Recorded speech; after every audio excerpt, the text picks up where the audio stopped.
ಶ್ರೀ ಗುರು ಶಂಭುಲಿಂಗದ ಪಾದಪಂಕಜ Vienna ಮತ್ತಿಗೆ ಮಂಗಲವನು.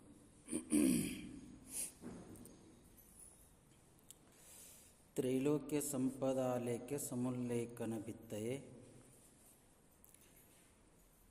ಸಚ್ಚಿದಾನಂದ ರೂಪಾಯ ಶಿವಾಯ ಬ್ರಹ್ಮಣೇ ನಮಃ. ಯಾಮಾಹು ಸರ್ವಲೋಕಾನಾಂ ಪ್ರಕೃತಿಂ ಶಾಸ್ತ್ರಪಾರಗಾಃ ತಾಂ ಧರ್ಮಚಾರಿಣಿಂ ಶಂಭೋ ಪ್ರಣಮಾಮಿ ಪರಾಂ ಶಿವಾಂ.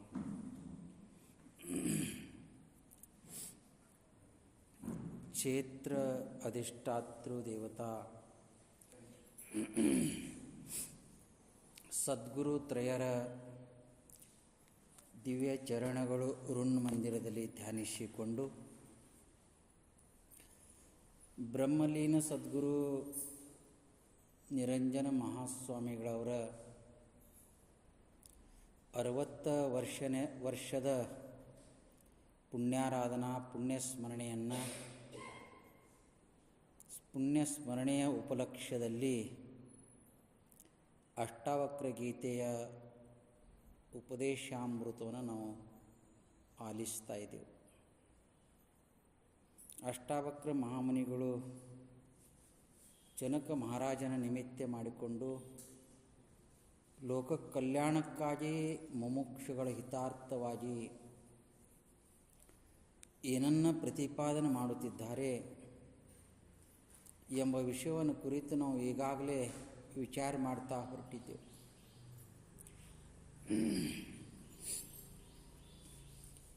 ಶಾಸ್ತ್ರದ ತಿರುಳನ್ನು ತಿಳಿದ ಬಳಿಕ ಅರ್ಥಾತ್ ಶಾಸ್ತ್ರದ ಇಂಗಿತನ್ನು ಅರ್ಥ ಬಳಿಕ ಜನಕ ಮಹಾರಾಜ ನಿವೃತ್ತಿ ಮಾರ್ಗವನ್ನು ಅನುಸರಿಸಿದ. ನಿವೃತ್ತಿ ಮಾರ್ಗ ಅನುಸರಿಸಿದ ಬಳಿಕ ಆ ಮಾರ್ಗದಲ್ಲಿ ಪ್ರಗಾಢತೆಯನ್ನು ಅಂತಿಮ ಸ್ಥಿತಿಯನ್ನು ಪಡೆದ ಬಳಿಕ ಗುರುಗಳಾದ ಅಷ್ಟಾವಕ್ರ ಮಹಾಮುನಿಗಳು ಅವನನ್ನು ಕುರಿತು ಪರೀಕ್ಷೆಗೆ ಒಳಪಡಿಸ್ತಾ ಇದ್ದಾರೆ. ಇಂಥ ಉಪದೇಶವನ್ನು ಹಿಂದಿನ ಶ್ಲೋಕಗಳಲ್ಲಿ ನಾವು ತಿಳ್ಕೊಂಡು ಬಂದಿದ್ದೆವು. ಅಂಥದನ್ನೇ ಅದರ ಸಾರಭೂತವಾದ ಅಂತಿಮ ಜ್ಞಾನಿಯ ಅಂತಿಮ ಅವಸ್ಥೆಯ ವರ್ಣನೆಯಲ್ಲಿ ಮಾಡ್ತಾ ಇದ್ದಾರೆ. ಹಾವಿನ ವಿಷದ ಹಲ್ಲಗಳನ್ನು ಕಿತ್ತಿದ ಬಳಿಕ ಹಾವು ನಾವು ಹೇಗೆ ಆಡಿಸಿದರೂ ಕೂಡ ಅದರ ಭಯ ನಮಗೆ ಹೇಗೆ ಇಲ್ಲವೋ ಆ ರೀತಿಯಾಗಿ ರಾಗದ್ವೇಷವನ್ನು ಬಿಟ್ಟ ಬಳಿಕ ಜ್ಞಾನಿ ಹೇಗೆ ಇದ್ರೂ ಚಂದ ಅನ್ನೋ ಮಾತನ್ನು ಶ್ರೀಮನ್ ನಿಜಗುಣ ಶಿವಯೋಗಿಗಳು ಕೂಡ ತಿಳಿಸಿದ್ದಾರೆ. ಜ್ಞಾನಿ ಮೋಹಿಪುದು ಚಂದವೇ, ಜ್ಞಾನಿ ಮೋಹಿಪದು ಅಂದವೇ ಅಂತ ಹೇಳ್ಯಾರು. ಅಂದರೆ ಶಬ್ದದ ಸುಮ್ಮನೆ ಪ್ರಯೋಗ ಮಾಡಿದಾರೆ ಅಷ್ಟೇ. ಅವ ಹ್ಯಾಂಗೆ ಬೇಕಂಗೆ ಇರಾಕ ಸಾಧ್ಯವಿಲ್ಲ. ಆದರೆ ಪ್ರಾರಬ್ಧ ಅವನು ಇತ್ತು ಅಂತಂದ್ರೆ ದೇಹ ದೃಷ್ಟಿಯಿಂದ ಕೃತ್ಯಗಳನ್ನು ನಡ್ಕೊಂಡು ಹೋಗ್ತಾವೆ ಹೊರತಾಗಿ ಅದು ಅವನಿಗೆ ಸಂಬಂಧ ಇಲ್ಲ ಅಂತ ಅರ್ಥ. ತಮಗೆ ಗುರುತಿದೆಯಲ್ಲೋ ಗುರುತಿಲ್ಲ, ಸಾಮಾನ್ಯವಾಗಿ ಜ್ಞಾನಿಯ ಪ್ರಾರಬ್ಧ ಭಾಳಷ್ಟು ತುಚ್ಛವಾಗಿರ್ತದೆ, ಭಾಳಷ್ಟು ಕೆಟ್ಟದಾಗಿರ್ತದೆ. ದೇಹನ ಮಾತೆ ಪ್ರಾರಬ್ಧ ಕರ್ಮ ಹೂ ಪೋತೆ ಶುದ್ಧ ಭಗವಾನ್. ಈ ಪ್ರಾರಬ್ಧ ಕರ್ಮ ಎದಕ್ಕೆ ಅಂದರೆ ಈ ದೇಹಕ್ಕೆ ಪ್ರಾರಬ್ಧ ಕರ್ಮ ಹೊರತಾಗಿ ನನಗೆ ಪ್ರಾರಬ್ಧ ಕರ್ಮ ಇಲ್ಲ, ಜ್ಞಾನಿಗೆ ಪ್ರಾರಬ್ಧ ಕರ್ಮ ಇಲ್ಲ ಅಂತನೂ ಮಾತನ್ನು ಅನ್ಯಾನ್ಯ ಗ್ರಂಥಗಳ ಪ್ರತಿಪಾದನೆ ಮಾಡಿಕೊಂಡು ಬಂದಿವೆ. ಆದರೆ ಪ್ರಾರಬ್ಧ ಯಾರಿಗೆ ಅಂದರೆ ಪ್ರಾರಬ್ಧ ದೇಹಕ್ಕೆ ಹೊರತಾಗಿ ನನಗಲ್ಲ. ಮತ್ತು ದೇಹ ನಾನೇನು? ದೇಹ ನಾನಲ್ಲ. ದೇಹ ಅಭಿಮಾನ ಗಲಿತೆ. ಅವ ದೇಹದ ಅಭಿಮಾನವನ್ನು ಹೊರಟು ಹೋಗಿದೆ. ಅವನ ಸೂಕ್ಷ್ಮ ಶರೀರ ಅದು ಇಲ್ಲದ ಹಾಗೆ ಆಗಿದೆ. ಹಾಗಾಗಿ ಜ್ಞಾನಿಯ ಪ್ರಾರಬ್ಧ ಜ್ಞಾನಿಗೆ ಬಾಧೆ ಕೊಡುವುದಿಲ್ಲ. ಜ್ಞಾನಿ ತನ್ನ ಹೇಯ ಪ್ರಾರಬ್ಧ ಬಗ್ಗೆ ಯತ್ಕಿಂಚಿತ್ತಾದರೂ ಕೂಡ ಅವ ಈಗಾಗಲೇ ಚಿಂತಿಸೋಕ್ಕಾಗಲಿ, ದುಃಖ ಪಡೋಕ್ಕಾಗಲಿ ಅಥವಾ ಸಂತೋಷ ಪಡೋಕ್ಕಾಗಲಿ ಅದಕ್ಕೆಲ್ಲ ಮನಸ್ಸು ಕಾರಣ. ಆ ಮನಸ್ಸು ಕಾರಣ. ಅದಕ್ಕೆ ಆ ಮನಸ್ಸು ಇರೋಣದಿಂದೇ ದುಃಖ ಅಥವಾ ಸಂತೋಷ ಪಡಬೇಕಾಗ್ತದೆ. ಈಗ ಜ್ಞಾನಿಯ ಮನಸ್ಸೇನಾಗಿದೆ ಅಂತಂದ್ರೆ ಲಯ ಆಗಿದೆ ಎಂಬ ಶಬ್ದದ ಪ್ರಯೋಗ ಇಲ್ಲಿಲ್ಲ. ಯಾವುದು ಲಯ ಆಗ್ಯದ ಮತ್ತೊಂದು ಸಲ ಹೇಳ್ಬೋದು. ಆದರೆ ಜ್ಞಾನಿಯ ಮನಸ್ಸು ಏನಾಗಿದೆ ಅಂದರೆ ಇಲ್ಲದ ಹಾಗೆ ಆಗಿದೆ. ಅದು ಆನಂದದಲ್ಲಿ ಏಕರಸವಾಗಿದೆ. ಹಾಗಾಗಿ ಜ್ಞಾನಿಗೆ ಪ್ರಾರಬ್ಧದ ಬಾಧೆ ಇಲ್ಲ ಅಂತರ್ಥ. ಈಗ ನಾವು ವಿಚಾರ ಮಾಡ್ತಾ ಇದ್ದೇವೆ ಏನಂತ ಈ ಶ್ಲೋಕದ ಸುತ್ತಮುತ್ತ ಇನ್ನೊಂದು ಸ್ವಲ್ಪ ನಾವು ತಿಳ್ಕೊಳ್ಳೋಕೆ ಹೊರಟಿದ್ದೆವು. ಹಂತ ಹಂತವಾಗಿ ಯಾವನು ಆ ಸ್ಥಿತಿಯನ್ನು ತಲುಪ್ತಾನೆ ಅವನಿಗೆ ಈ ಸಂಸಾರದಾಗಲಿ ದೇಹದ್ದಾಗಲಿ ಯಾವ ಆಯಾಮಗಳನ್ನು ಅವನಿಗೆ ತಟ್ಟುವುದಿಲ್ಲ ಅಂತ ಅರ್ಥ. ಈ ಮಾತನ್ನು ಜ್ಞಾನ ಪ್ರತಿಪಾದನಾ ಸ್ಥಳದಲ್ಲಿ ನಿಜಗುಣಗಳು ಹೇಳ್ಕೊಂಡು ಬಂದಿದ್ದಾರೆ. ಜ್ಞಾನಿ ಹ್ಯಾಂಗಿರ್ತಾನಪ್ಪ ಅಂತಂದ್ರೆ ಬಾಧೆ ತನ್ನೋಳು ತೋರದು. ಈ ಸಂಸಾರದ ಬಾಧೆಯಾಗಲಿ, ಮುಂದೆ ಈ ಶರೀರದ ಬಾಧೆಯಾಗಲಿ, ಬಳಿಕ ಅಂತಃಕರಣದ ಬಾಧೆ ಆಗಲಿ ತೋರದು. ಯಾಕೆ? ಬಾಧೆ ತನ್ನೋಳು ತೋರದು ಪಾರಮಾರ್ಥ ನೆಲೆಗೊಂಡ ಬಳಿಕ. ಪಾರಮಾರ್ಥ ನೆಲೆಗೊಂಡ ಬಳಿಕ ಬಾಧೆ ತನ್ನೋಳು ತೋರದು. ಪರಮ ಅರ್ಥದ ಇಂಗಿತವನ್ನು ತಿಳಿದು ತಾನೇ ತಾನ ಆದ ಬಳಿಕ ಅವನಿಗೆ ಯಾವ ಬಾಧೆನೂ ಕೂಡ ಕಾಣುವುದಿಲ್ಲ ಅಂತ ಅರ್ಥ. ಯಾಕೆ ಅಂತ ಕೇಳಿದರೆ ದೇಹದಿಂದ ಪೃಥಕ್ ಅದ. ನಮ್ಮ ದೇಹ ಇದೆಯಲ್ರಿ ಅಂತ ಕೇಳಿದ್ರೆ ಪ್ರಾರಬ್ಧ ಇರುವವರೆಗೆ ದೇಹ ಇರ್ತದೆ. ಪ್ರಾರಬ್ಧ ಮುಗೀತು ಅಂದ್ರೆ ಅಲ್ಲಿಗೆ ಜ್ಞಾನಿ ಮುಕ್ತನಾಗ್ತಾನೆ. ಹಾಗೆ ಅಂತ ಅರ್ಥ. ಈಗ ವಿಚಾರ ಮಾಡಬೇಕಾಯ್ತು. ಹಂತ ಹಂತವಾಗಿ ತಲುಪಿದ ಯಾವ ಜ್ಞಾನಿ ಅದನ ಅವ ಪರಮ ಸಾತ್ವಿಕದಲ್ಲಿ, ಪೂರ್ಣತ್ವದಲ್ಲಿ, ಆನಂದದಲ್ಲಿ ನಿಲ್ತಾನ. ಎಲ್ಲಿವರೆಗೆ ಅಂದ್ರೆ ಈ ಶರೀರ ಹೋಗುವುದವ ಕಾಯ್ತಾ ಇರ್ತಾನೆ. ಎನ್ನ ದೇಹ ಎನಗೆ ಲಂಪಟವಾಯಿತಯ್ಯ. ಅನ್ಯತ್ರ ಹೇಳ್ತಾರೆ ಜ್ಞಾನಿ ಅಂತಾನ, ನನಗೆ ಈ ದೇಹ ತೊಂದರೆಗೆ ಈಡಾಗಿದೆ. ಯಾವಾಗರ ಈ ದೇಹ ಹೋಗಿತ್ತು ಅಂದ್ರೆ ಎದುರಿಟ್ಟು ನೋಡ್ತಾ ಇರ್ತಾನವ. ಯಾಕೆ ಹೋಗಲ್ಲ ದೇಹ? ಪ್ರಾರಬ್ಧ ಮುಗಿದಿಲ್ಲ, ಅದಕ್ಕೆ ದೇಹ ಇರಬೇಕಾಗ್ತದೆ. ಈಗ ಅವನಿಗೆ ಜ್ಞಾನ ಆಗ್ಯದ, ಇದು ದೇಹ ಹೋಗೋದು ಕಾಯ್ತದನ್ನ. ಯಾಕಂದ್ರೆ ಮುಂದೆ ಎಂಥ ಪ್ರಾರಬ್ಧ ಇದೆ ಗುರುತಿಲ್ಲ. ನಾನು ಅದು ಅನುಭವಿಸ್ಬೇಕು ಅನ್ನೋ ಮಾತಿಲ್ಲ. ಆದರೆ ನೋಡೋರ ದೃಷ್ಟಿಗೆ ಅವನಿಗೇನಾದ್ರೂ ಬಾಧೆ ಇಲ್ಲ. ಆದರೆ ನೋಡೋರ ದೃಷ್ಟಿಗೆ ಲೋಕಸಂಗ್ರಹ ಮೇವಾರ್ಥಂ ಕರ್ಮಂ ಕರ್ತು ಮಹರ್ಷಿ ಅಂತ ಗೀತೆಯಲ್ಲಿ ಭಗವಂತ ಹೇಳ್ತಾನೆ. ಲೋಕದ ವಿಚಾರಧಾರೆಯನ್ನು ಇಟ್ಕೊಂಡು ನೀನು ನಡಿಬೇಕು, ನೀನು ಜ್ಞಾನಿ ಆಗಿರ್ಬೋದಪ್ಪ. ಯದ್ಯದಾ ಚರತಿ ಶ್ರೇಷ್ಠ ತತ್ತದೇವೇತರೋ ಜನಃ ಸಯತ್ ಪ್ರಮಾಣಂ ಕೊರತೆ ಲೋಕಸ್ತದುನ ವರ್ತತೆ. ಸ್ಮೃತಿ ಪ್ರಮಾಣಿದೆ. ದೊಡ್ಡವರು, ಬಲ್ಲವರು, ತಿಳಿದವರು ಹ್ಯಾಂಗ ನಡೀತಾರ ಅದನ್ನೇ ಮುಂದಿಟ್ಟುಕೊಂಡು ಈ ಲೋಕದ ಜನ ನಡೀತಾ ಇರ್ತಾರೆ. ಅದಕ್ಕೆ ದೊಡ್ಡವರು ಏನು ಮಾಡಬೇಕು ಅಂದರೆ ಎಚ್ಚರಾಗಿ ಹೆಜ್ಜೆಡಬೇಕಂತ ಅರ್ಥ. ಶಾಸ್ತ್ರಪೂತಂ ಸಮಾಚರೇತ್, ದೃಷ್ಟಿಪೂತಂ ನಶೇತ್ ಪಾದಂ, ಶಾಸ್ತ್ರಪೂತಂ ಸಮಾಚರೇತ್. ಶಾಸ್ತ್ರಪೂತಂ ವದೇತ್ ವಾಕ್ಯಂ ಮನಪೂತಂ ಸಮಾಚರೇತ್. ಪೂತ ಶಬ್ದಕರ್ತ ಪವಿತ್ರ. ಪವಿತ್ರದ ಕಡೆಗೆ ಹೆಜ್ಜಿಡು, ಪವಿತ್ರವಾಗಿ ಹೆಜ್ಜಿಡು ಅಂತ ಅರ್ಥ. ಪವಿತ್ರವನ್ನೇ ನೋಡು, ಪವಿತ್ರವನ್ನೇ ಮಾತನಾಡು, ಪವಿತ್ರದಲ್ಲಿ ನಿನ್ನ ಮನಸ್ಸನ್ನು ತೇಲಾಡಲಿ ಅಂತ ಅರ್ಥ. ಯಾಕಂದ್ರೆ ಆತ್ಮ ಪವಿತ್ರವಾಗಿದೆ, ಜ್ಞಾನ ಪವಿತ್ರವಾಗಿದೆ. ನಹಿ ಜ್ಞಾನೇನ ಸದೃಶಂ ಪವಿತ್ರ ಮೀಹ ವಿದ್ಯತೆ. ಇಲ್ಲಿ ಪವಿತ್ರ ಶಬ್ದ ಬಳಸ್ಯಾರ ನೋಡ್ರಿ. ಅವರು ಜ್ಞಾನದಕ್ಕಿಂತಲೂ ಶ್ರೇಷ್ಠ ಉಳುವುದು ಯಾವುದಿಲ್ಲ, ಜ್ಞಾನದು ಪವಿತ್ರ ಇದೆ ಅಂತ ಭಗವಂತ ಪವಿತ್ರ ಶಬ್ದದ ಪ್ರಯೋಗನ ಮಾಡಿದ್ದಾನೆ. ನಾನು ಆ ಪವಿತ್ರತೆಯನ್ನು ಹೊಂದಬೇಕು ಅಥವಾ ಸೇರಬೇಕು, ಅದು ನಾ ಆಗಬೇಕು ಅಂತಂದ್ರೆ ಅದಕ್ಕೆ ಕ್ರಮ ಇದೆ. ಏನು ಕ್ರಮ ಇದೆ ಅಂತಂಬುದನ್ನು ಸಂಕ್ಷಿಪ್ತವಾಗಿ ತಿಳ್ಕೊಂಡು ಪ್ರಸ್ತುತ ಇವತ್ತಿನ ಶ್ಲೋಕಕ್ಕೆ ನಾವು ಹೋಗ್ತಾ ಇದ್ದೇವೆ. ಶಾಸ್ತ್ರದೊಂದು ಕ್ರಮ ಇದೆ.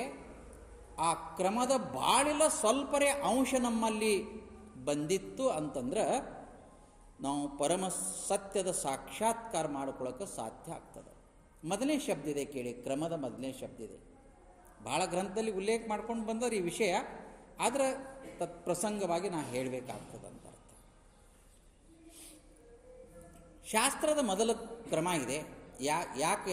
ಯಾಕೆ ನಾ ಹೇಳ್ತಾ ಇದ್ದೀನಿ ಅಂತಂದ್ರೆ ಪರಮ ಸತ್ಯದ ಸಾಕ್ಷಾತ್ಕಾರ ನಮಗೆ ಆಗುವ ಸಲುವಾಗಿ ನಾವು ಬಂದದ್ದೇ ಅದಕ್ಕೆ.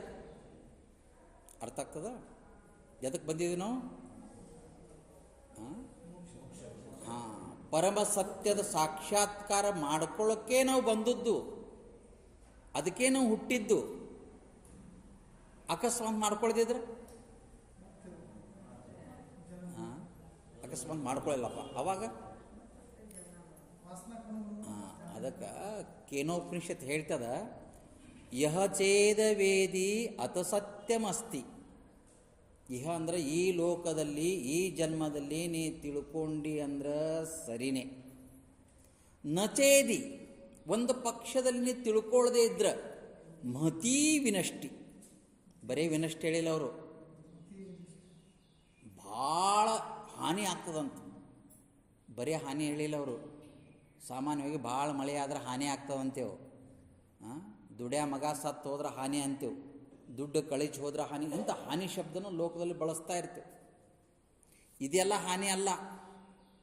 ಪುನರ್ವಿತ್ತಂ ಪುನರ್ಮಿತ್ರಂ ಪುನರ್ಮಹಿ ಪುನರ್ಭಾರ್ಯ ಏತತ್ ಸರ್ವಂ ಪುನರ್ಲಭ್ಯ ನಸ್ತು ಶರೀರಸ್ತು ಪುನಃ ಪುನಃ. ಒಬ್ಬ ಸುಭಾಷಿತಕಾರ ಹೇಳ್ತಾರೆ, ಹಣ ಹೋದ್ರೆ ಮತ್ತೆ ಹಣ ಗಳಿಸ್ಬೋದು, ಸ್ನೇಹಿತ ಹೋದ್ರೆ ಮತ್ತೊಬ್ಬ ಸ್ನೇಹಿತನ ಮಾಡ್ಕೋಬೋದು. ಪುನರ್ವಿತ್ತಂ ಪುನರ್ಮಿತ್ರಂ ಪುನರ್ಭಾರ್ಯ, ಹೆಂಡತಿ ಹೋದ್ರೆ ಮತ್ತೊಂದು ಹೆಂಡತಿ ಮಾಡ್ಕೋಬೋದು. ಪುನರ್ಮಹಿ, ಮಹಿ ಅಂದ್ರೆ ಭೂಮಿ, ಭೂಮಿ ಕಳಿಸಿ ಹೋದ್ರೆ ಮತ್ತೊಂದು ಭೂಮಿ ಹಿಡಿಬಹುದು. ಆದರೆ ನಸ್ತು ಶರೀರಸ್ತು ಪುನಃ ಪುನಃ. ಹಂಗಂದ್ರೇನು? ಈ ಶರೀರ ಮತ್ತೆ ಮತ್ತೆ ಸಿಗಾಕಿದೆ ಅಂದ್ರೆ ಹುಲ್ಲು ಬೀಜ ಅಲ್ಲ. ಹುಲ್ಲು ತೆಗೆದಪ್ಪ ಮತ್ತೆ ಹುಟ್ಟುತ್ತದೆ. ಶರೀರ ಯಾಕೆ ಬೇಕು?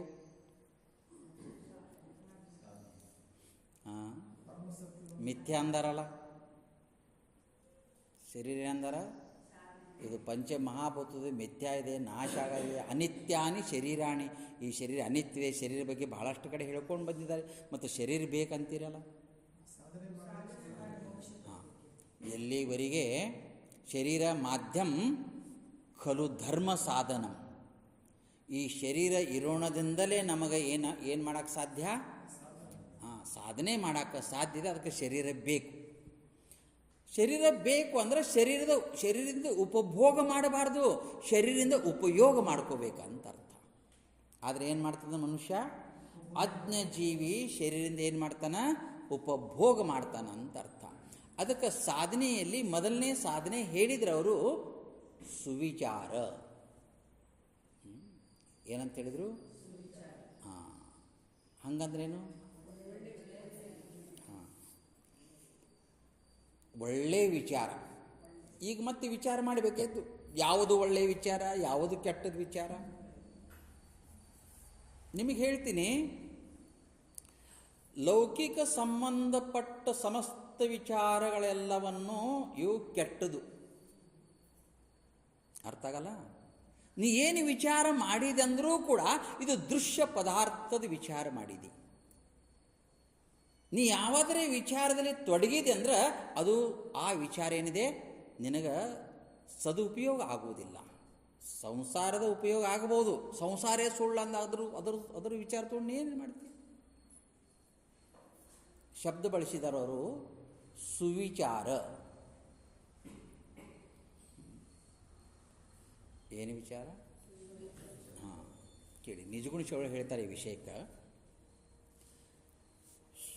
ಶಂಭುಲಿಂಗದ ಸುವಿಚಾರ ಭಜನೆ ಭಕ್ತಿ ಒಂದಿಲ್ಲದಿರೆ ಸುಮ್ಮನೆ ಕಾಲವನ್ನು ಕಳೆದು ಸಾಯುವುದು ಉಚಿತವೇ?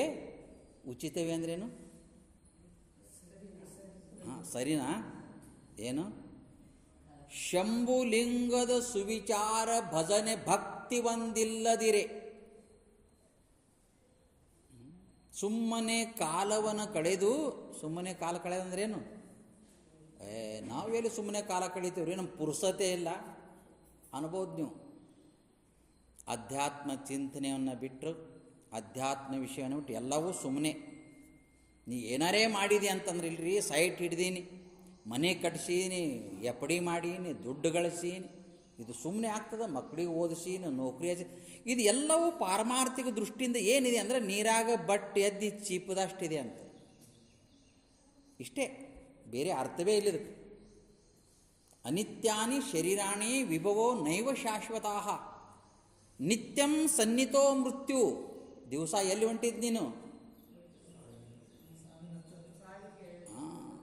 ಅನಿತ್ಯಾನಿ ಶರೀರಾಣಿ ವಿಭವೋ ಅಂದ್ರೆ ವಿಭವೋ ಶಬ್ದಕ್ಕೆ ಅರ್ಥ ಇದೆ ವೈಭವ, ನಿನ್ನ ಸಿರಿವಂತಕೆ. ನೈವ ಶಾಶ್ವತಂ, ನೀ ಎಲ್ಲಿ ಹೊಂಟಿದ್ ಮತ್ತು? ನಿತ್ಯಂ ಸನ್ನಿತೋ ಮೃತ್ಯು. ಅದಕ್ಕೇನು ಮಾಡು? ಕರ್ತವ್ಯೋ ಧರ್ಮ ಸಂಗ್ರಹ. ನಿನ್ನ ಕರ್ತವ್ಯ ಏನಿದೆ? ಧರ್ಮದ ಸಂಗ್ರಹ ಮಾಡು. ಸುವಿಚಾರ ಮಾಡುವುದು ನಿನ್ನ ಧರ್ಮ ಇದೆ. ಹಾಂ, ಸುವಿಚಾರ ಅಂದರೆ ಏನು ತಿಳ್ಕೋಬೇಕು. ಅವ್ರು ಹೇಳ್ಯಾರ, ಶಂಭುಲಿಂಗದ ಅಂದ್ರೆ ಭಗವಂತ ನನಗೆ ಹ್ಯಾಂಗ ದ್ವರ್ಕ್ಯಾನು, ಅವನು ಸಾಕ್ಷಾತ್ಕಾರನ ಹ್ಯಾಂಗೆ ಮಾಡ್ಕೊಳ್ಳಿ. ಭಗವಂತ ಶಬ್ದಕ್ಕೆ ನಿಮಗೆ ಭಾಳ ಸಲ ಅರ್ಥ ಹೇಳೀನಿ. ಭಗವಂತ ಅಂದ್ರೆ ಕೈಕಾಲ ತ್ರಿಶೂಲ ಅಥವಾ ಮತ್ತು ಗದಾ ಹಿಂಗೆಲ್ಲ, ಅದು ಭಗವಂತ ಅಲ್ಲ. ಭಗವಂತ ಶಬ್ದಕ್ಕೆ ಅಥವಾ ದೇವರ ಶಬ್ದಕ್ಕೆ ನಾನು ನಿಮಗೆ ಅರ್ಥ ಭಾಳ ಸಲ ಹೇಳೀನಿ, ಮತ್ತೆ ಹೇಳ್ತೀನಿ. ಭಗವಂತ ಅಂದರೆ ಏನು ಅಥವಾ ದೇವರಂದ್ರೆ ಏನು ಅಂದ್ರೆ ಆನಂದಕ್ಕೆ ದೇವರಂತ ಕರೀತಾರೆ, ಬೇರೆ ಅರ್ಥ ಇಲ್ಲ ಇದಕ್ಕೆ. ಇದು ನಿಜವಾದ ಅರ್ಥ. ಅರ್ಥ ಆಗ್ತದ? ಎದಕ್ಕೆ? ಹಾಂ, ಪರಮ ಆನಂದಕ್ಕೆ, ಬರೀ ಆನಂದ ಅಲ್ಲ, ಪರಮಾನಂದಕ್ಕೆ ಏನಂತ ಕರೀತಾರೆ? ದೇವರಂತ ಕರೀತಾರೆ. ಅದರ ಪ್ರಾಪ್ತಿಯಕ್ಕೋಸ್ಕರವಾಗಿ ನೀವು ವಿಚಾರ ಮಾಡು, ಅದಕ್ಕೆ ಸುವಿಚಾರ ಅಂತ ಕರೀತಾರೆ. ಸುವಿಚಾರ, ಶಂಭುಲಿಂಗದ ಸುವಿಚಾರ. ಶಂಭುಲಿಂಗ ಅಂದ್ರೆ ಶಂ ಅಂದ್ರೆ ಸುಖ, ಭೂ ಅಂದ್ರೆ ಉಂಟು ಮಾಡುವನು, ಯಾವನು ಅವನು. ನೋಡಿ, ಇಲ್ಲೇ ಶಬ್ದಕ್ಕೆ ಅರ್ಥ ಇದೆ ದೇವರು ಅನ್ನೋದಕ್ಕೆ. ನಿಜ ಬೇರೆ ಯಾವ ಶಬ್ದ ಬಳಸಿಲ್ಲ, ಇದೇ ಶಬ್ದ ಬಳಸ್ಯಾರ. ಯಾಕಂದ್ರೆ ಇದಕ್ಕೊಂದು ಅರ್ಥ ಇದೆ. ಶಂಭುಲಿಂಗ ಶಬ್ದ ಬಳಸಿದ್ದಾರೆ.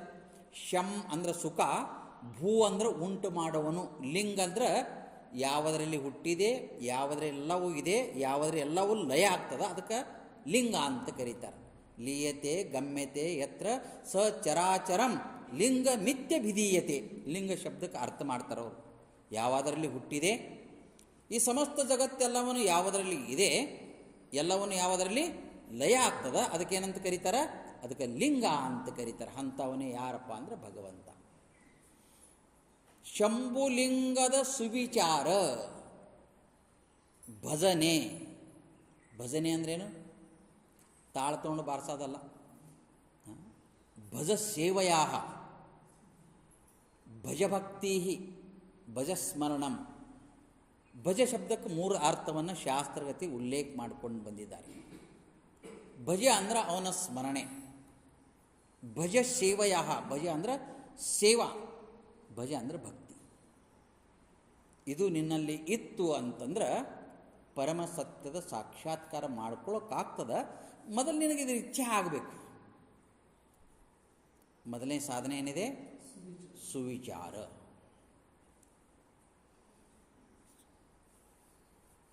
ಆ ಬಳಿಕಿದೆ ಸುವಿಚಾರ ಮಾಡಿದ ಬಳಿಕ ಅದ್ರ ಇಚ್ಛೆ ಆಗ್ಬೇಕು ನಿನಗೆ. ವಿಚಾರ ಏನು ಮಾಡಿದೆ ಇಚ್ಛೆ ಆಗದೆ ಇದ್ರೆ ಶುಭೇಚ್ಛ.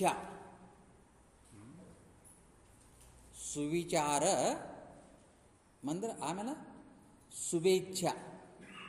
ನೋಡಿ ಹ್ಯಾಂಗೆ ಹಂತ ಹಂತವಾಗಿ ನಾವು ಎಲ್ಲಿಗೆ ಬಂದೇವೆ ಅಂದ್ರೆ ಮುಮುಕ್ಷತ್ವಕ್ಕೆ ಬಂದೇವು. ಈ 2 ಶಬ್ದದಾಗ ವಿವೇಕ, ವೈರಾಗ್ಯ, ಶಮ, ಷಟ್ ಸಂಪತ್ತಿ, ಮುಮುಕ್ಷತ್ವಕ್ಕೆ ಬಂದೇವು 2 ಶಬ್ದದಾಗ.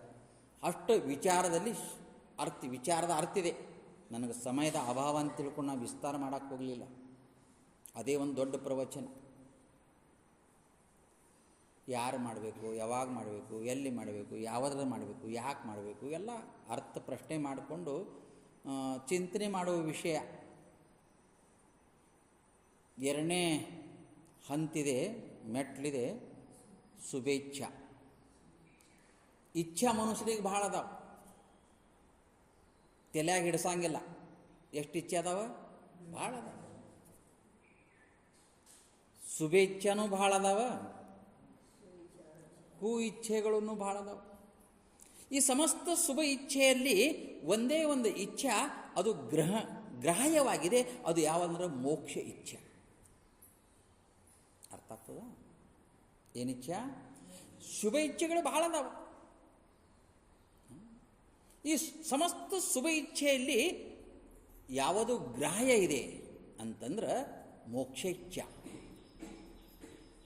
ನಾನು ಶಾಶ್ವತ ಸುಖವನ್ನು ಪಡಿಬೇಕು ಎಂಬ ಇಚ್ಛೆಗೆ ಮೋಕ್ಷ ಇಚ್ಛಾ ಅಂತ ಕರೀತಾರೆ, ಕೈವಲ್ಯ ಅಂತಾರೆ, ಮುಕ್ತಿ ಅಂತಾರೆ.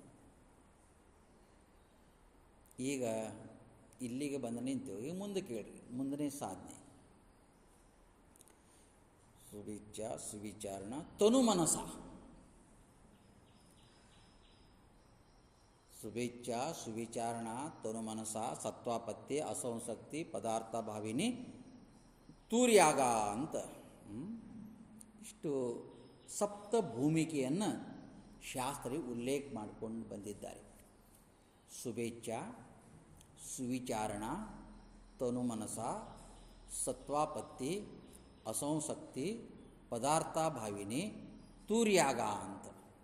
ಇದರಿಗೆಲ್ಲ ಅರ್ಥ ಮತ್ತು ಸಂದರ್ಭಕ್ಕನುಗುಣವಾಗಿ ನಾವು ಮುಂದಿನ ದಿನಗಳಲ್ಲಿ ಪ್ರವಚನ ಮಾಧ್ಯಮದಲ್ಲಿ ನಾವು ತಿಳ್ಕೊಳ್ಳೋಣ. ಹಾಗೆ ಕೊನೆಯ ಶಬ್ದ ನೋಡ್ರಿ, ತೂರ್ಯಾಗ. ಇದು ನಾ ಹೇಳಕ್ಕೆ ಹೊರಟಿದ್ದೆ. ತೂರ್ಯಾಗ ಅಂದ್ರೆ ತುರ್ಯ ಅವಸ್ಥಾ. ಸುಮ್ಮನೆ ಅವಸ್ಥಾ ಶಬ್ದ ಬಳಸ್ತೇವೆ, ಅವಸ್ಥಾ ಅಲ್ಲದು, ಮತ್ತು ತಿಳಿಲಿ ಅಂತ ಬಳಸ್ತಾ ಇದ್ದೇವೆ ಅಷ್ಟೇ. ಅವಸ್ಥಾ ಶಬ್ದ ಇಲ್ಲ, ಆದರೆ ತಿಳಿಬೇಕಲ್ಲ ನಮಗೆ. ಹಾಗೆ ಏನೇನು ಶಬ್ದ ಇದೆ? ತೂರ್ಯಾಗ. ಸಾಮಾನ್ಯವಾಗಿ ಮನುಷ್ಯನಿಗೆ 3 ಅವಸ್ಥೆಗಳು: ಜಾಗ್ರಾವಸ್ಥಾ, ಸ್ವಪ್ನಾವಸ್ಥಾ, ಸುಷುಪ್ತಿ ಅವಸ್ಥಾ. ಈ ಅವಸ್ಥೆಗಳಿಗೆ ಪ್ರಯತ್ನ ಮಾಡಬೇಕಾಗಿಲ್ಲ. ಅದಕ್ಕೇನಂತಾರೆ? ಇದಕ್ಕೆ ಸಹಜಾವಸ್ಥಾ ಅಂತ ಕರೀತಾರೆ. ಈಗ 4ನೇ ಅವಸ್ಥಾ ಇದೆ, ಅದು ತೂರ್ಯಾಗ. ಇದಕ್ಕೇನಿದೆ? ಇದಕ್ಕೆ ಪ್ರಯತ್ನ ಇದೆ. ಇದಕ್ಕೇನಿದೆ? ಪ್ರಯತ್ನ ಇದೆ. ನೀ ತೂರ್ಯಾಗದಲ್ಲಿ ನೆಲೆ ನಿಂತಿ ಅಂತಂದ್ರೆ ಇದಕ್ಕೆ ಪ್ರಯತ್ನ ಇದೆ. ಇದು 4ನೇ ಅವಸ್ಥಾ. ಈ 4ನೇ ಅವಸ್ಥಾ ಪಡ್ಯಾಕೆ ನಾವು ಬಂದದ್ದು. ಶಂಕರಾಚಾರ್ಯರು ಪ್ರಾತಸ್ಮರಣ ಸ್ತೋತ್ರದಲ್ಲಿ ಹೇಳ್ಕೊಂಡು ಬಂದಿದ್ದಾರೆ ನೋಡ್ರಿ. ಪ್ರಾತಸ್ಮರಾಮಿ ಹೃದಯ ಸಂಸ್ಫುರದಾತ್ಮತತ್ವಂ ಸಚ್ಚಿತ್ ಸುಖಂ ಪರಮಹಂಸಗತಿಂ ತುರೀಯಂ. ಶಬ್ದ ಬಳಸ್ಯಾರ ನೋಡಿ. ಅಂಥದನ್ನು ನಾನು ಸ್ಮರಣೆ ಮಾಡ್ತಾ ಇದ್ದೀನಿ ಅಂತ ಅರ್ಥ. ತುರ್ಯಾಗ ಅವಸ್ಥೆಗೆ ತಲುಪಿದ ಜನಕ ಮಹಾರಾಜನಿಗೆ ಕುರಿತು ಮಹಾಮುನಿಗಳು ಈ 17ನೇ ಪ್ರಕರಣದ 2ನೇ ಶ್ಲೋಕವನ್ನು ತಾವು ಇವತ್ತು ತಿಳ್ಕೊಳ್ಳೋಕೆ ಹೊರಟಿದ್ರಿ. ಭೋಗಂ ಕರ್ಮ ಸಮಾಧೀವ ಕುರು ವಿಜ್ಞ ತಥಾಪಿತೆ ಚಿತ್ತಂ ನಿರಸ್ತ ಸರ್ವಸ್ಯ ಅತ್ಯರ್ಥ ರೋಚ ಇಷ್ಯತಿ. ಈಗ ನೋಡ್ರಿ, ಇಲ್ಲಿ ಒಂದು ಶ್ಲೋಕನ ತಾವು ನೋಡ್ರಿ. ವಿಜ್ಞ ಶಬ್ದನ ಬಳಸಿದ್ದಾರೆ. ಈ ವಿಜ್ಞ ಶಬ್ದದ ಮೇಲೆ ಇದೆಲ್ಲವೂ ನಿಂತಿದೆ ಅಂತ ಅರ್ಥ.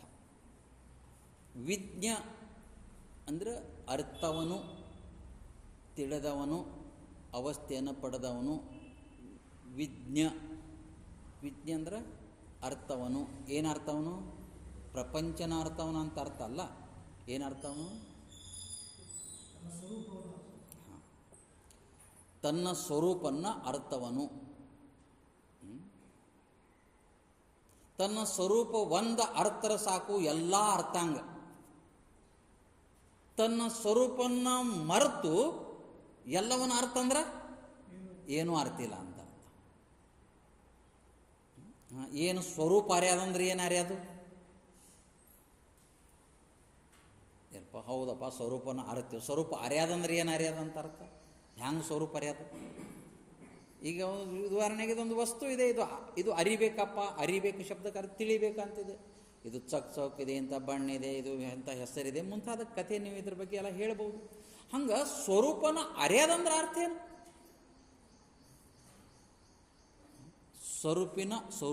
ಸ್ವರೂಪದ ಅರಿವು ನಮಗೆ ಬೇಕು. ಸ್ವರೂಪದ ವಿಸ್ಮರಣೆನೇ ಅಜ್ಞಾನಿದೆ, ಸ್ವರೂಪದ ಸ್ಮರಣೆನೇ ಇದು ಜ್ಞಾನಿದೆ. ಸ್ವರೂಪ ಅರೆಯ ಶಬ್ದಕ್ಕೆ ಅರ್ಥ ಏನಿದೆ?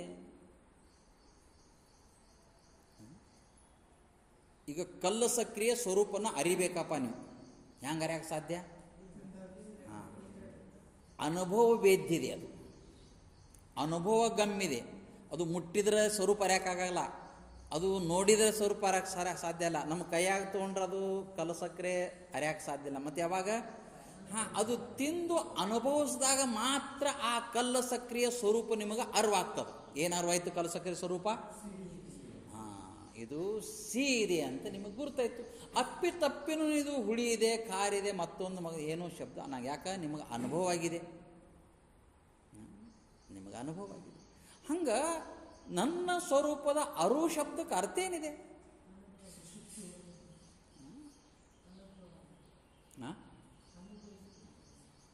ಏನು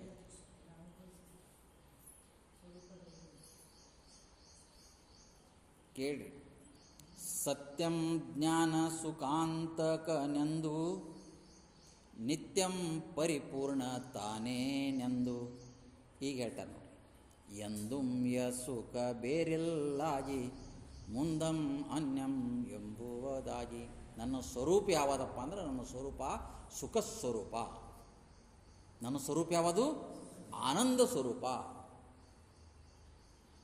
ಕಲಸಕ್ಕರ್ ಒಡೆದು ನೋಡಿದಾಗ, ತಿಂದಾಗ, ಅದು ಹಿಡಿದಾಗ ಏನಿದೆ? ಅದು ಶೀದ ಮಯ ಇದೆ, ರುಚಿತನದ ಮಯ ಇದೆ. ಯಾವ ಕಡೆ ತಿರುಗಿ ನೋಡಿದರೂ ಕೂಡ ನನ್ನಲ್ಲಿ ಏನಿದೆ ಅಂದ್ರೆ ನಾನು ಸುಖ ಸ್ವರೂಪನು. ಜೋ ಸುಖ ನಿತ್ಯ ಪ್ರಕಾಶ ವಿಭು. ಏನಾಗಿದೆ? ಅದು ನಾಮರೂಪ ಆಧಾರ. ಅಂದರೆ ಈ ನಾಮರೂಪ ಪ್ರಪಂಚಕ್ಕೆ ಆಶ್ರಯವಾಗಿದೆ. ಗುರ್ತಾಗ್ತದ? ಯಾವುದು ಆಶ್ರಯ ಇದೆ? ಯಾವುದು ಸುಖ ಸ್ವರೂಪವಾಗಿದೆ, ಯಾವುದು ಆನಂದ ಸ್ವರೂಪವಾಗಿದೆ, ಅದುವೇ ಪರಬ್ರಹ್ಮ, ಅದುವೇ ಆತ್ಮ, ಅದುವೇ ನಾನಿದ್ದೀನಿ. ಅದು ನಾನಲ್ಲ, ಮತ್ತು ಅದು ನಾನಿದ್ದೀನಿ.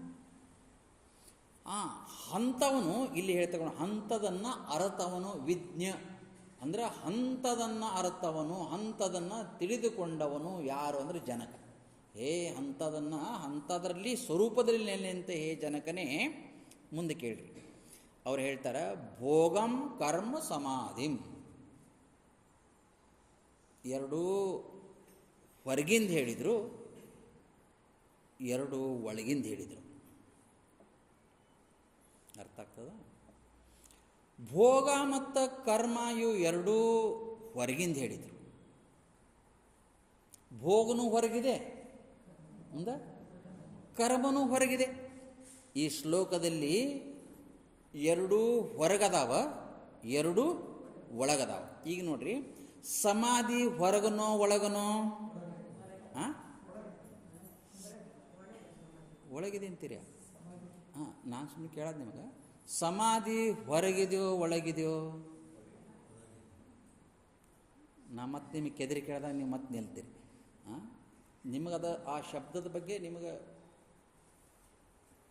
ಪರ್ಫೆಕ್ಟ್ ಗುರುತಿರ್ಬೇಕು. ಸಮಾಧಿ ಅದಕ್ಕೆ ಅಂತಾರಪ್ಪ. ನಾನು ನಿಮಗೆ ಕೇಳೋದು, ಭೋಗ ಹೊರಗಿದೆಯೋ ಒಳಗಿದೆಯೋ? ಭೋಗ ಹೊರಗಿದೆ. ಹೊರಗಿಲ್ಲ ಭೋಗ, ಭೋಗ ಹೊರಗಿದೆ. ಅನ್ನ ಇದೆ, ಅನ್ನ ಭೋಗಿಸ್ದೇವು, ಅನ್ನ ಹೊರಗಿದೆ. ಹಣ ಇದೆ, ಹಣವನ್ನು ಭೋಗಿಸ್ದೇವಪ್ಪ, ಹಣ ಎಲ್ಲಿದೆ? ಹಣ ಹೊರಗಿದೆ. ಮುಂದೆ ಶಬ್ದ ಇದೆ, ಸಮಾಧಿ ಅಂತ ಶಬ್ದ ಇದೆ ಶ್ಲೋಕದಲ್ಲಿ ನೋಡ್ರಿ. ಎರಡು ಹೊರಗದಾವ, ಎರಡು ಒಳಗದಾವ. ಆದರೆ ಮನುಷ್ಯ ಎದಕ್ಕೆ ಬೆನ್ನತ್ತದ ಅಂದ್ರೆ ಹೊರಗಿಂದಕ್ಕೆ ಬೆನ್ನತ್ತದ. ಎಲ್ಲಿವರೆಗೆ? ತನ್ನ ಶರೀರ ಬಿಡುವರೆಗೂ ಕೂಡ ಬರೀ ಹೊರಗೆ ಹೊಂಟ. ನಾ ಭಾಳ ಸಲ ಶಾಸ್ತ್ರಾಗ ಹೇಳ್ತಾ ಇರ್ತೀನಿ. ಒಂದು ಅನ್ನ, ಎರಡನೇದು ಹಣ, ಮೂರನೇದು ಗುಣ, ನಾಲ್ಕನೇದು ಸದ್ಭಾವ. ಅರ್ಥ ಆಗ್ತದ? ಈ ನಾಲ್ಕರ ಒಳಗೆ ಎರಡೂ ಒಳಗದಾವ, ಎರಡೂ ಹೊರಗದಾವ. ಏನೇನು? ಅನ್ನ, ಹಣ, ಸುಗುಣ ಅಂದರೆ ಒಳ್ಳೆ ಗುಣ ಮತ್ತು ಸದ್ಭಾವ. ಸದ್ಗುಣ, ಸದ್ಭಾವ. ಸದ್ಗುಣ ಸದ್ಭಾವ ಒಳಗದಾವ, ಅನ್ನ ಹಣ ಇವು ನಾಲ್ಕು ಬೇಕೇ ಬೇಕು. ಈ ನಾಲ್ಕು ಬೇಕೇ ಬೇಕು. ಅರ್ಥ ಆಗ್ತದ? ಯಾವ್ಯಾವು ನೋಡಿ, ಮುಂದೇನು ಹೇಳ್ತಾ ಇಲ್ಲ, ಅಷ್ಟಕ್ಕೆ ನಿಂದಿರ್ತಾರೆ. ಅನ್ನ, ಹಣ, ಸದ್ಗುಣ, ಸದ್ಭಾವ ಈ ನಾಲ್ಕು ಬೇಕೇ ಬೇಕು. ಅನ್ನ ಇಲ್ದಾಗ ನಾ ಇರ್ತೀನಿ ಅಂದ್ರೆ ಅನ್ನ ದೇವರ ಮುನ್ನ ಇನ್ನೂ ದೇವರ ಇಲ್ಲ ಅಂತ ಹೇಳ್ಯಾರು. ಅನ್ನಗದ ಪ್ರಾಣ, ಅನ್ನ ಬೇಕೇ ಬೇಕು. ಹಣ ಇಲ್ದಾಗ ನಾ ಸಂಸಾರ ಮಾಡ್ತೀನಿ ಅಂದ್ರೆ ಅದೇ ಹಂಗಾಗ್ತದ. ಹಣ ಬೇಕೇ ಬೇಕು, ಹಣ ಬೇಕು, ಅನ್ನ ಬೇಕು, ಹಣ ಬೇಕು, ಜೊತೆಗೆ ಸದ್ಗುಣ ಬೇಕು, ಸದ್ಭಾವ ಬೇಕು.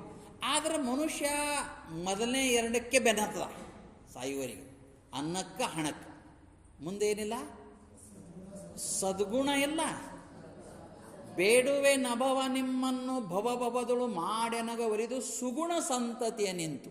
ನಿಜಗುಂಡ್ರೆ ಕೇಳ್ತಾರೆ, ಹೇ ಭಗವಂತ, ನನಗೆ ಎಷ್ಟರೇ ಜನ್ಮ ಕೊಡು, ಬೇಡ ಅನ್ನಂಗಿಲ್ಲ, ಆದ್ರೆ ನನಗೇನು ಕೊಡು?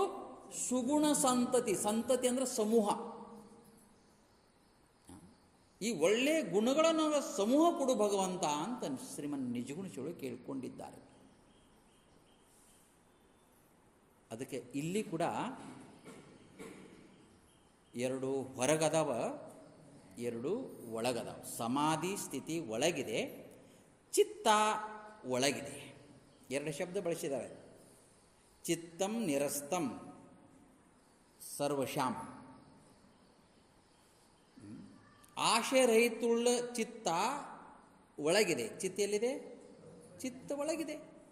ಸುಮ್ಮನೆ ಎಲ್ಲ ಶ್ಲೋಕದಾಗ ಎಲ್ಲ ಹೇಳೋಕ್ಕಾಗಂಗಿಲ್ಲ. ಯಾಕಂದ್ರೆ ಒಂದು ಶ್ಲೋಕದೊಂದು ಮರ್ಯಾದೆ ಇರ್ತದೆ, ಇಷ್ಟೇ ಅಕ್ಷರ ಇರಬೇಕಂತ. ಈಗ ಚಿತ್ತ ಒಳಗಿದೆ ಶಬ್ದಕ್ಕೆ ಅರ್ಥ ಏನು ನಾವು ಮಾಡಬೇಕು? ಮನಸ್ಸು, ಬುದ್ಧಿ, ಚಿತ್ತ ಮತ್ತು ಅರ್ಥಾತ್ ಅಂತಃಕರಣ ಅಂತ ಅರ್ಥ. ಅಂತಃಕರಣ ಸಮಾಧಿ ಎರಡೂ ಒಳಗದಾವ, ಭೋಗ ಮತ್ತು ಕರ್ಮ ಹೊರಗದ. ಅದಕ್ಕೆ ಅಪ್ಪ ಈ ಎರಡೂ ನಿನ್ನೊಳಗೆ ಅದಾವಲ್ಲ, ಅಕಸ್ಮಾತ್ ನೀ ಭೋಗಕ್ಕೆ ಹೋದರೂ ಕೂಡ, ನೀ ಅನ್ಯಾನ್ಯ ಕರ್ಮಕ್ಕೆ ಹೋದರೂ ಕೂಡ ನಿನಗೆ ಯಾವ ಬಾಧೆನೂ ಇಲ್ಲ ಅಂತ ಈ ಶ್ಲೋಕದ ಅಭಿಪ್ರಾಯ. ಕೇಳ್ರಿ. ಅತ್ಯರ್ಥಂ ರೋಚಯಸ್ಯಸಿ. ಈ ನಾಲ್ಕೇನದಾವಲ್ಲ ನಿನಗೆ ಭಾಳ ರುಚಿಕರ ಉಳ್ಳದ್ದು. ಮನುಷ್ಯನಿಗೆ ಭೋಗ ಶಬ್ದಕ್ಕೆ ಅರ್ಥ ಇಲ್ಲಿ ಏನಿದೆ ಅಂತಾರೆ, ಊಟ ಮಾಡಬೇಕು, ನೋಡಲೇಬೇಕು, ತಿನ್ನಲೇಬೇಕು, ಹೋಗಲೇಬೇಕು, ಮುಟ್ಲೇಬೇಕು. ಆದರೆ ಈ ಭೋಗದ ಏನು ಆನಂದ ಇದೆಯಲ್ಲ, ಆ ಆನಂದ ನನಗೆ ಸಂಬಂಧ ಇಲ್ಲ. ಯಾಕೆ ಹೇಳ್ರಿ ನನಗೆ ಸುಮ್ಮನೆ ಭೋಗಾನಂದವನ್ನು ನನಗೆ ಸಂಬಂಧ. ಭೋಗಿಸ್ತಾನ ಜ್ಞಾನಿ ಆದವನು, ಭೋಗಿಸ್ತಾನ ಅಂತ ಅರ್ಥಲ್ಲ, ಭೋಗಿಸ್ತಾನ. ಜ್ಞಾನಿ ಆದವನು ಊಟ ಮಾಡ್ತಾನ, ನೋಡು ಪ್ರಸಂಗ ಬಂದ್ರೆ ನಗ್ತಾನ, ನಗು ಪ್ರಸಂಗ ಬಂದ್ರೆ ನಗ್ತಾನ. ಈ ನಗುದಾಗಲಿ ಊಟ ಮಾಡೋದು ಇದರಿಂದ ಆನಂದ ಸುಖ ಉಂಟಾಗಂಗಿಲ್ಲ. ಆ ಸುಖ ಜ್ಞಾನಿಗೆ ಸಂಬಂಧ ಇಲ್ಲ ಅಂತಾರೋ. ನಾವು ಸುಮ್ಮನೆ ವಿಚಾರ ಮಾಡಬೇಕಾದ್ರೆ ನಾನು ನಿಮಗೆ ಕೇಳಿ ಯಾಕೆ ಅಂತ ಕೇಳ್ತಾ ಇದ್ದೀನಿ.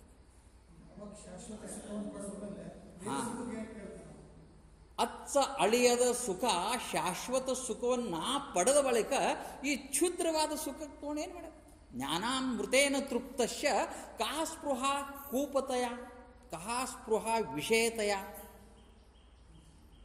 ಈಗ ಮತ್ತೆ ಹೇಳ್ತಾರೆ, ನಾವು ಉದಾಹರಣೆ ಕೊಟ್ಟು, ಗಂಗಾ ಜಲೇನ ತೃಪ್ತಶ್ಯ ಕಹ ಸ್ಪೃಹ ಕೂಪತಯ. ಕೂಪ ಅಂದ್ರೆ ಬಾವಿ. ಗಂಗಾ ಜಲದ ಸ್ನಾನ ಮಾಡಿದ ಬಳಿಕ ಇವ ಬಾವಿ ಸ್ನಾನ ಮಾಡಕ್ಕೆ ಹೋಗ್ತಾನೇನು ಅಂತ ಉದಾಹರಣೆ ಕೊಟ್ಟಾರು. ಹಂಗೆ ಜ್ಞಾನಾಮೃತೇನ ತೃಪ್ತಶ್ಯ ಕಹ ಸ್ಪೃಹ ವಿಷಯತಯ. ವಿಷಯದ ಆನಂದ ಪಡಿಬೇಕಂತ ಇಚ್ಛೆ ಆಗ್ತದೆ ನಿನಗೆ. ಯಾಕೆ? ಶಾಶ್ವತ ಜ್ಞಾನಾಮೃತವೇ ಶಾಶ್ವತ ಸುಖನೇ ಪ್ರಾಪ್ತಿ ಮಾಡ್ಕೊಂಡ ಬಳಿಕ ಈ ಕ್ಷುದ್ರವಾದ ಸುಖಕ್ಕೆ ಅವ ಯಾಕೆ ಆಗ್ತಾನೆ? ಅದಕ್ಕೆ ಲೋಕದೃಷ್ಟಿಯಿಂದ ಭೋಗದಲ್ಲದಾನ ಕರ್ಮ ಮಾಡ್ತಾನ ಅಂದರೂ ಕೂಡ ಇವ ಹ್ಯಾಂಗದಾನಂದ್ರೆ ಮಾಡ್ದಂಗದಾನಂತ ಅರ್ಥ. ಇದು ಪರ್ಯಂತರವಾಗಿಂಥ ಜ್ಞಾನಿ ವಿಷಯಕ್ಕಾಗಿ ನಾವು ತಿಳ್ಕೊಂಡಿದ್ದೆವು. ಮತ್ತೆ ನಮಗೆ ಮುಂದಿನ ತಿಂಗಳ ಎಷ್ಟನೇ ತಾರೀಕು, 27, 28 ಹೀಗೆ 4 ದಿವಸಗಳ ಪರ್ಯಂತರವಾಗಿ ನಮ್ಮ ಈ ಶ್ಲೋಕಗಳನ್ನು ಮುಂದುವರಿತಾ ಇದೆ.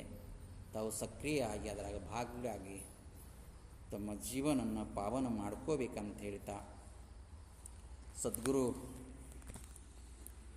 ನಿರಂಜನ ಮಹಾಸ್ವಾಮಿಗಳವರ